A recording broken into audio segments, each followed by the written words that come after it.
Bruce Springsteen, sometimes known as the Boss, is an American singer-songwriter and musician. He's known for his songs about working-class Americans, and his style is often described as heartland rock, which is a combination of rock and kind of this working-class stories. He's one of the world's best-selling music artists ever.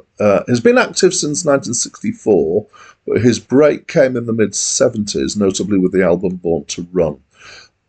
His style is mostly rock, but with elements of folk. He's been consistently highly regarded, and is just about to release his 21st studio album. This is October 2022 as I speak. He is famed for the energy and length of his live shows. Hi, my name is Dan, and this is a review of the album Greetings from Asbury Park, New Jersey, by Bruce Springsteen. It was released in 1973 and was his first album, and it's my first time listening to it. So, Acclaimed Music claim that this is Heartland rock, and I suspect that this is because that is what Bruce Springsteen became, pretty much the definition of it. But I'm not sure that this album is Heartland rock. Wikipedia says it's rock, which I think is better. I think I'm going to claim it may be best genre holder, singer-songwriter. It's not hugely important, though. This is just about throwing labels at things. Let's try and do some description. So he's got the E Street Band with him, which were his constant companions through quite a bit of his career. I don't know if it's all of it. Some of the songs feel more solo, the kind of him and an instrument or him and a couple of instruments, like Mary Queen of Arkansas. Musically, it's fairly straightforward, and I would describe it as being light to medium rock, and it's pretty pleasant. Singing, so is Bruce. He can sing. He uses his voice pretty well here. He's got a nice earthy tone to what he's doing. I feel like there's a bit of a channeling of Bob Dylan here in the way that he sings and the way that he phrases things and his kind of the ornamentation of his vocal technique, I guess, is a term for this. So that's much quicker a description than I sometimes do, because I want to dive into the lyrics, because I think that this is where this album becomes particularly interesting. So the first track, Blinded by the Light, I know, but I know it best from, in fact, I'm not even sure I've heard this version before. I know Manfred Mann's Earth Band's cover of this, and I think in the UK that's probably the version that is best known. I don't know if this is true elsewhere in the world. It's a great song.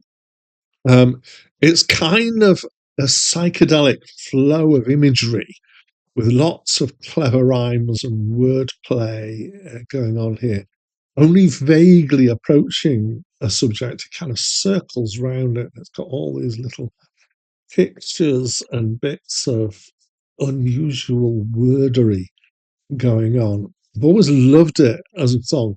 It's only as I'm listening to this version that I've thought of a stylistic similarity here to some Bob Dylan stuff. Now, I've already connected the sound of his voice here to Bob Dylan. I think maybe that connection brought up the idea of actually this is quite Bob Dylan-y kind of words. So I'm leaning into this Dylan connection here for this.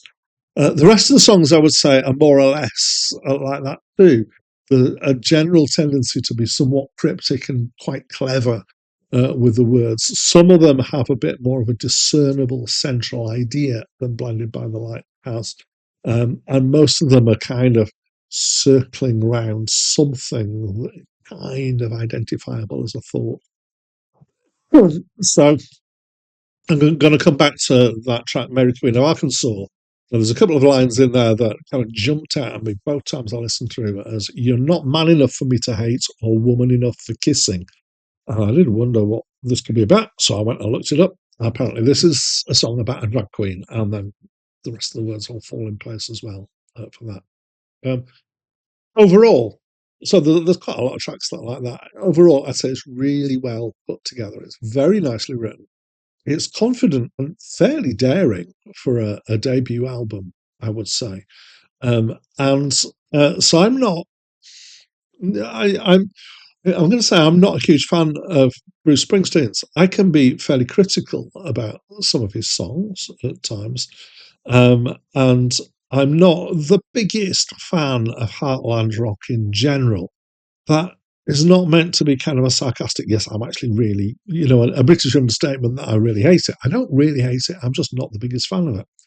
If Bruce Springsteen had continued in this vein, I might be more of a fan of his because I did really like this album. We've got several of his albums to come, and I'm trying to keep an open mind about as many people as I possibly can. Bruce Springsteen is one of those where I know that I have a kind of preconception, and I know that that preconception might disappear in the vein of actually listening to several of his albums. And so I'm looking forward to that process and seeing what happens. But just to reiterate, I love this. Um, that's just my opinion, though. As always, I'd love to know what yours is. So please share that with me by leaving me a comment. But that's it from me for now. Mary, Queen of Arkansas, it's not too